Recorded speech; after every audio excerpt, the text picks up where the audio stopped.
ആശ്വാസം നേടാം. ഹൃത്തിനുള്ളിൽ ജീവൻ നൽകും വചനം, തിരുവചനം.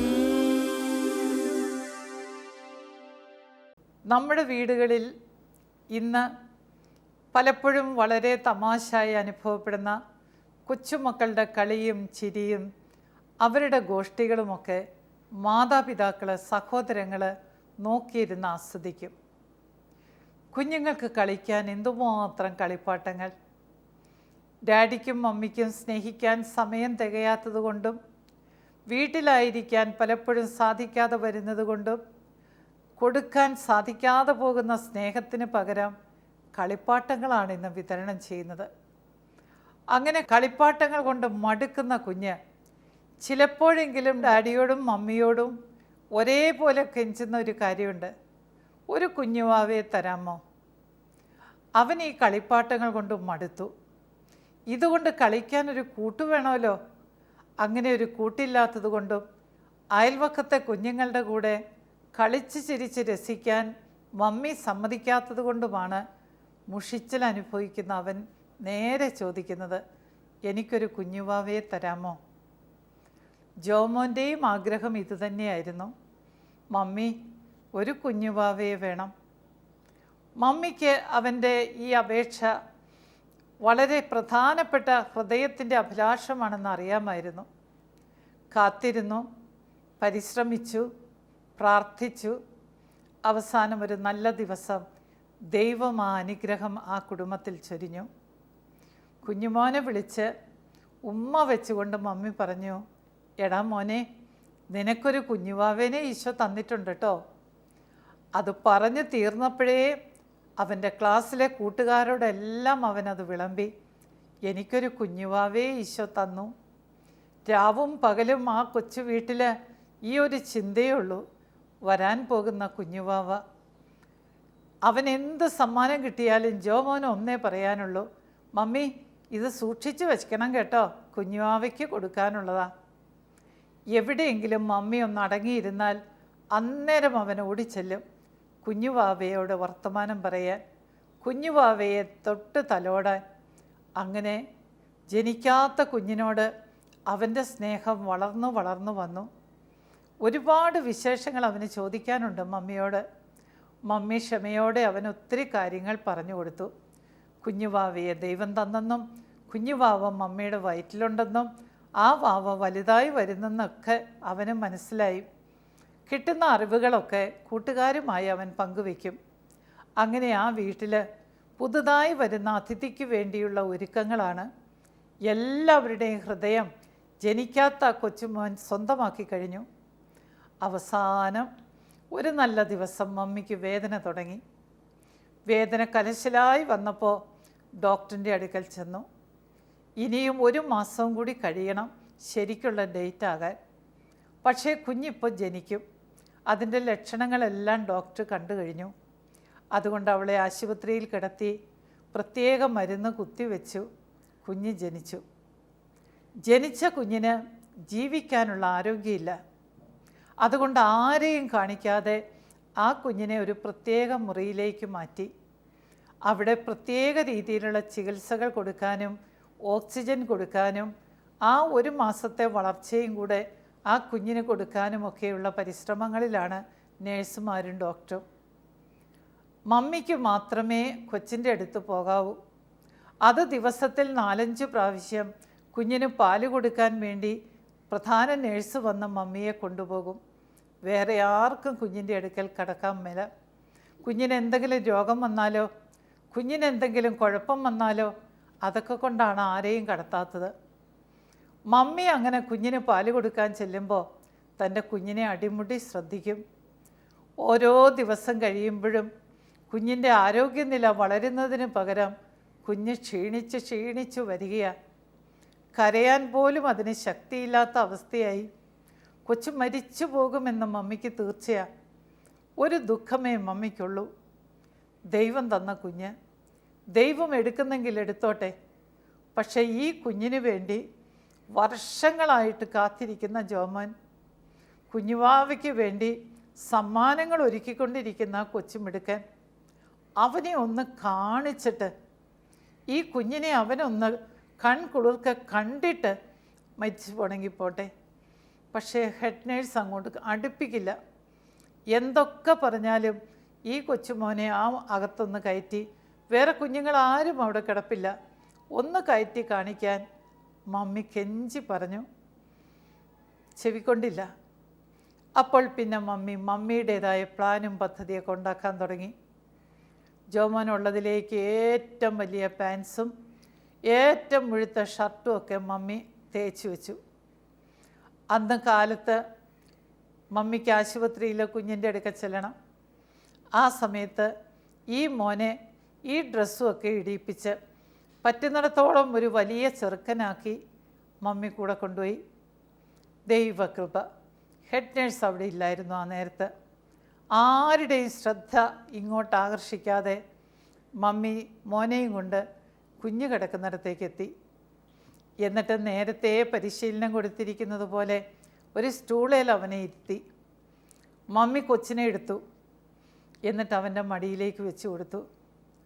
3-ാം ക്ലാസ്സിൽ പഠിക്കുന്നവനാ ജോമോൻ. അവൻ കുഞ്ഞിനെ കൈ കിട്ടിയതെ നെഞ്ചോട് ചേർത്ത് മുറുക്ക പിടിച്ചു. എന്നിട്ട് അവനങ്ങ് താരാട്ട് പാടാൻ തുടങ്ങി. ഇതെവിടെന്നാ ഈ കൊച്ചിതൊക്കെ പഠിച്ച് ആർക്കും അറിയില്ല. കേൾക്കാൻ നല്ല രസമാണ്. കൊച്ചുമോനെ നെഞ്ചോട് ചേർത്ത് അങ്ങോട്ടും ഇങ്ങോട്ടും പയ്യെ പയ്യെ ഒന്ന് ആട്ടിക്കൊണ്ട് അവൻ പലതും പറഞ്ഞു. എൻ്റെ പൊന്നുമോനെ, കുഞ്ഞുമോനെ, ചേട്ടായി ഇട്ട് പോവരുത് കേട്ടോ. എങ്ങോട്ടാ മോൻ പോണേ? ഈശോയുടെ അടുത്തേക്കോ? ഈശോയ്ക്ക് എന്തോരം കൊച്ചു പിള്ളേരുണ്ടോ അവിടെ. ചേട്ടായിക്ക് മോൻ മാത്രമേ ഉള്ളൂ കേട്ടോ, പൊന്നുമോൻ പോവല്ലേ. എന്നിട്ട് അതിനിടയ്ക്ക് അമ്മ താരാട്ട് പാടി കേട്ടേക്കണതൊക്കെ അവൻ ആവർത്തിക്കും. അങ്ങനെ ആ കൊച്ചിനെ അവൻ നിലത്ത് വയ്ക്കാതെ ഒരുപാട് സമയം പാട്ടൊക്കെ പാടി. അതിൻ്റെ ഇടയ്ക്ക് അവൻ്റെ സ്നേഹമൊക്കെ പറഞ്ഞു. ചേട്ടായി പാവ വെച്ചിട്ടുണ്ടല്ലോ മോന് വേണ്ടിയിട്ട്, മുട്ടായി വെച്ചിട്ടുണ്ടല്ലോ മോന് വേണ്ടിയിട്ട്, എന്താ മോന് വേണ്ട എല്ലാം തരാം, ചേട്ടായി ഇട്ട് പോവല്ലേ മോനെ, ഈ പോകല്ലേ മോനെ എന്ന് പറയുമ്പോൾ അവൻ്റെ കണ്ണ് നിറഞ്ഞൊഴുകും. കേട്ട് നിൽക്കുന്ന മമ്മിയും കരയാൻ തുടങ്ങി. അപ്പോഴാണ് നമ്മുടെ ഹെഡ് നേഴ്സ് വന്നത്. പതിവില്ലാത്തൊരു സ്വരം കൊച്ചു കുഞ്ഞിനെ കിടത്തിയിരിക്കുന്നിടത്തുനിന്ന് കേട്ടതേ ഹെഡ് നേഴ്സ് ദേഷ്യം കൊണ്ട് വിറച്ച് ഓടി അങ്ങോട്ട് ചെന്നു. 2 കൊടുത്തിട്ടേ ഉള്ളൂ. ചെന്നപ്പോൾ ഈ കാഴ്ചയാണ്. എന്ത് ചെയ്താൽ മമ്മിക്ക് മോൻ്റെ കയ്യിൽ നിന്ന് ഈ കുഞ്ഞുവാവയെ കിട്ടില്ല. അവൻ അതിനെ അള്ളിപ്പിടിച്ചേക്കുക. എന്നിട്ട് ഈ പാട്ടും പയ്യെ പയ്യെ കൊച്ചിനെ അവൻ തോളത്തേക്ക് കിടത്തി 2 കൈ കൊണ്ടും അതിനെ കെട്ടിപ്പിടിച്ചു. എന്നിട്ട് അവന് വശമുള്ള പാട്ടുകളെല്ലാം പാടാൻ തുടങ്ങി. ഹെഡ് നേഴ്സ് അകത്തോട്ട് ചെന്നതേ അവിടെ നിന്നു. ഈ രംഗം കണ്ടിട്ട് അവർക്ക് സഹിക്കാൻ പറ്റിയില്ല. കണ്ണ് നിറഞ്ഞൊഴുകി അവൻ്റെ പാട്ട്. പക്ഷേ അതോടൊപ്പം ആ നേഴ്സ് വേറൊരു കാര്യം ശ്രദ്ധിച്ചു.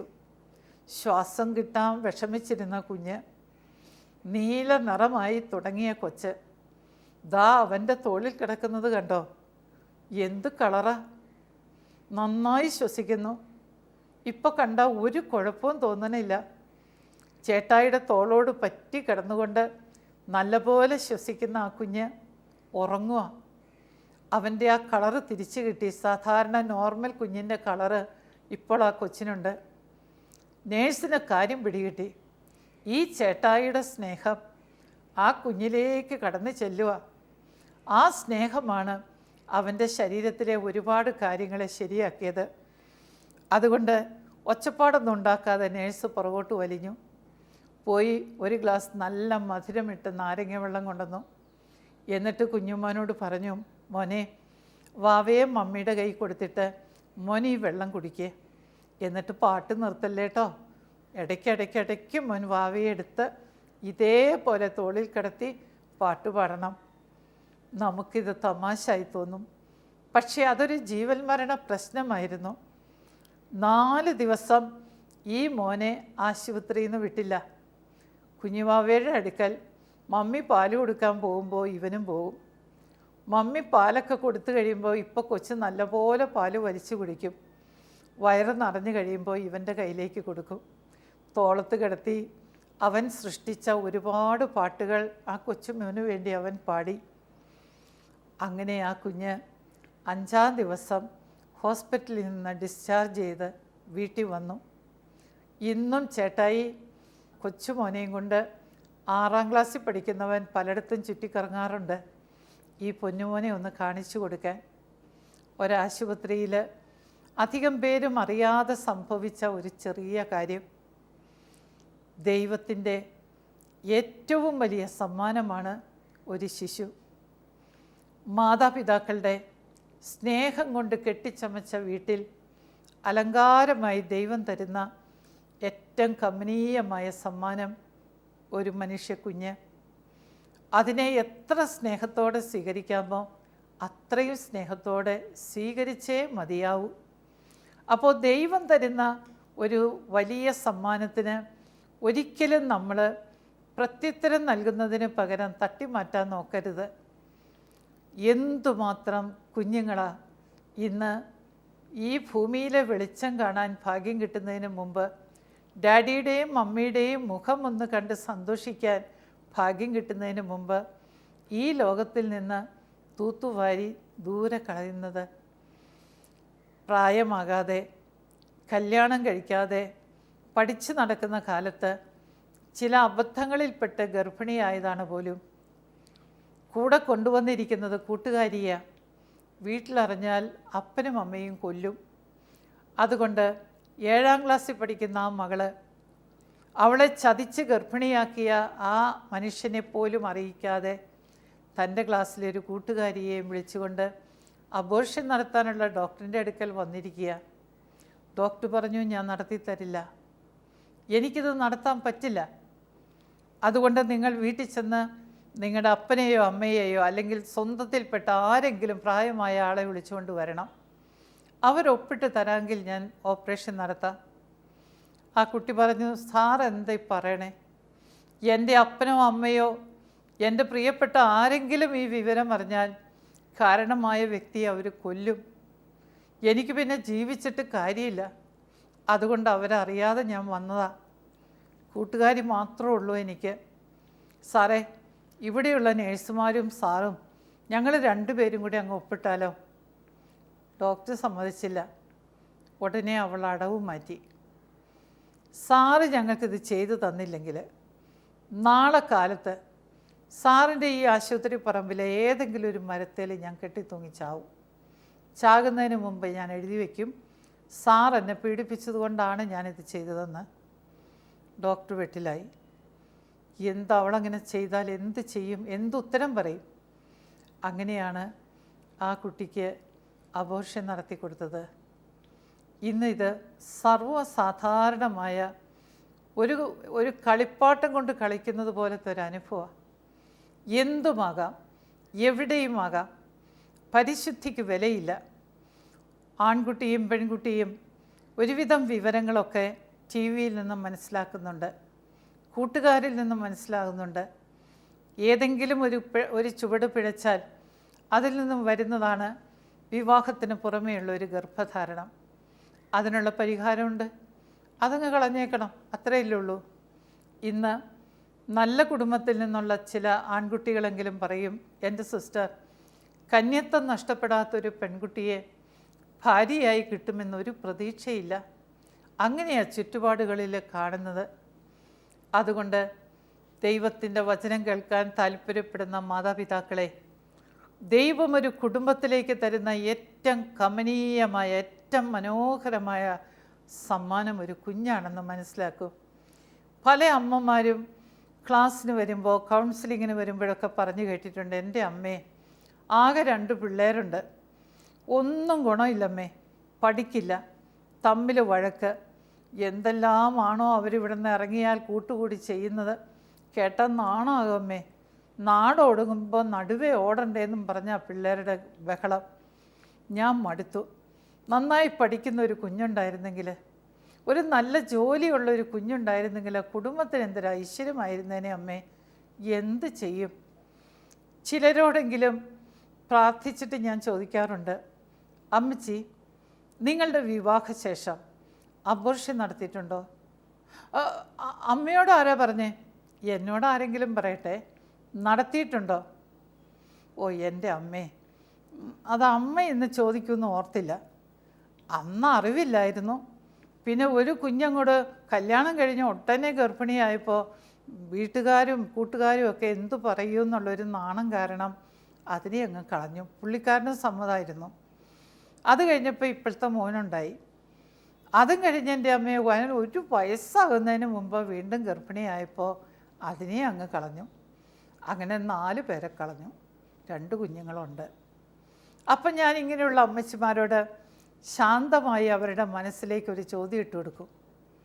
ഈ കളഞ്ഞ 4 പേരെ ദൈവം തമ്പുരാൻ നിങ്ങളുടെ കുടുംബത്തിൻ്റെ എല്ലാ പ്രശ്നങ്ങൾക്കും ഉത്തരമായിട്ട് ഈ 4 കുഞ്ഞുങ്ങൾ ഇപ്പോൾ ജീവിച്ചിരുന്നെങ്കിൽ നല്ല ബുദ്ധിയുള്ള പിള്ളേർ, നല്ല തങ്കപ്പെട്ട സ്വഭാവമുള്ള പിള്ളേർ, നല്ല ജോലി കിട്ടുന്ന പിള്ളേർ, നന്നായി പഠിച്ചു, നല്ല ജോലി കിട്ടി, കുടുംബത്തെ സഹായിച്ചു, സ്വന്തമായൊരു വലിയ കുടുംബം ഉണ്ടാക്കി, പേരും പെരുമയുമായി അങ്ങനെ പോകാനാണ് ദൈവം ഈ 4 പേരെ നിങ്ങൾക്ക് തന്നതെങ്കിൽ അവരെ നിങ്ങൾ വെട്ടി നുറുക്കി കളഞ്ഞപ്പോൾ തീർന്നില്ലേ അവർ വഴി വരേണ്ട സൗഭാഗ്യങ്ങൾ?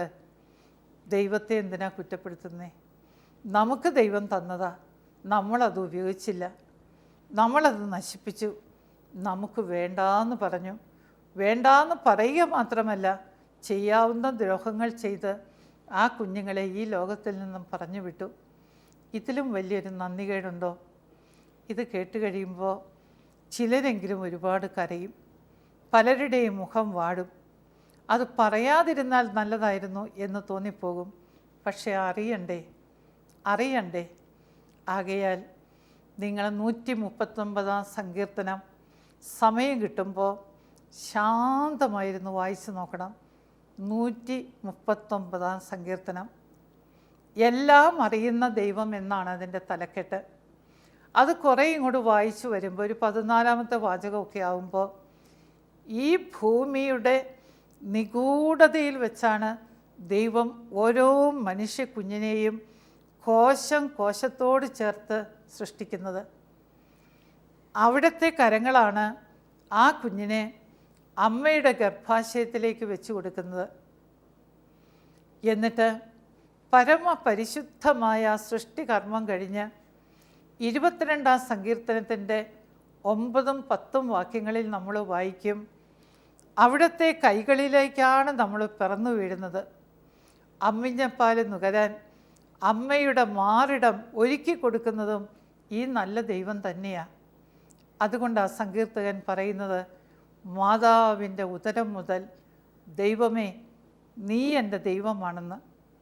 ഇത്രയും കാര്യമായി, ഇത്രയും സ്നേഹത്തോടെ, ഇത്രയും സമയമെടുത്ത് ദൈവം ഒരു ശിശുവിനെ രൂപപ്പെടുത്തി അമ്മയുടെ ഗർഭാശയത്തിൽ അതിനെ ഫിക്സ് ചെയ്ത് അതിൻ്റെ കയ്യോ വളരുന്നത് കാലോ വളരുന്നത് എന്ന് വെച്ച് അതിനെ വളർത്തി വലുതാക്കി വേണ്ട സമയത്ത് ഈ ലോകത്തിലേക്ക് ജന്മം കൊടുക്കുന്ന കുഞ്ഞിനെ 2 കൈയും നീട്ടി ദൈവം സ്വീകരിച്ച് അമ്മിഞ്ഞപ്പാൽ നുകരാനുള്ള ആ അവസരവും കൂടി ഉണ്ടാക്കി കൊടുത്തിട്ട് നമ്മളതിനെ ഒരു വിലയുമില്ലാതെ വലിച്ചെറിഞ്ഞാൽ ദൈവത്തിന് എങ്ങനെ സഹിക്കാൻ പറ്റും? അതുകൊണ്ട് ഇന്ന് വരെ നമ്മുടെ കുടുംബത്തിൻ്റെ സ്വസ്ഥമായ അന്തരീക്ഷത്തിൽ ഇങ്ങനെ ഒരു നന്ദികേട് നടന്നിട്ടുണ്ടെങ്കിൽ നമുക്ക് നമ്മുടെ ദൈവത്തോട് മാപ്പ് ചോദിക്കാം.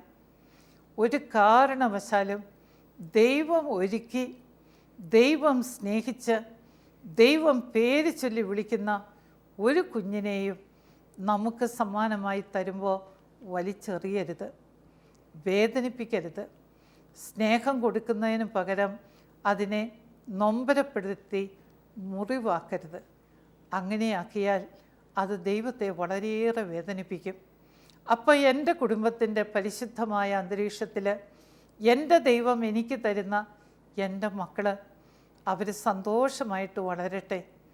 അവരെ കാണുമ്പോൾ ഹൃദയത്തിൽ നിന്ന് ദൈവത്തോട് നന്ദി ഉയരട്ടെ.